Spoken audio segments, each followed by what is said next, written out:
আমি ভীষণ একলা থাকা মানুষ।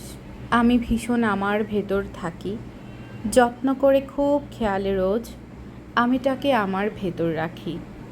আমি ভীষণ অভিমানীর মেঘ, আমি ভীষণ ক্লান্ত একা ভোর। কষ্টগুলো রোজ জমিয়ে ভাবি, সুখগুলো সব থাকুক না হয় তোর। আমি ভীষণ মন খারাপের দিন, আমি ভীষণ কান্না মাখা রোদ। অশ্রুগুলো বর্ষা জলে ভাসায়, ঋণগুলো সব না হয় হলো শোধ। আমি ভীষণ স্মৃতির খরখাতা, মলাট জুড়ে হাজার আঁকি বুকি। আমি ভীষণ একলা থাকা মানুষ, আমিটাকে আমার ভেতর রুখি। সাদাত হোসেনের এই কবিতাটি আজকের এই মেঘাচ্ছন্ন আকাশকে উদ্দেশ্য করে শুরু করছি আমার ছোট্ট একটি ব্লগ।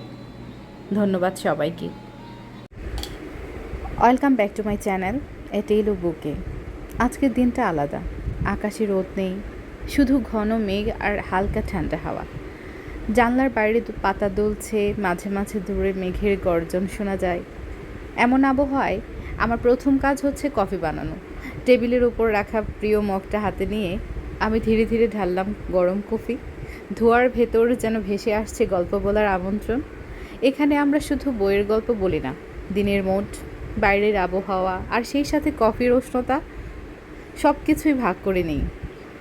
তাহলে চলো আজকের দিনটা, মেঘলা দুপুরটা কাটায় এক কাপ কফি আর একটা গল্প দিয়ে। যদিও আজকে একটি কবিতা শোনালাম তোমাদের, পরবর্তীতে হবে আরও গল্প, আরও কবিতা। আমাদের জীবনটা নানান ধরনের কবিতায় ঘেরা, শুধু গদ্য নয়, পদ্য দিয়েও ঘেরা।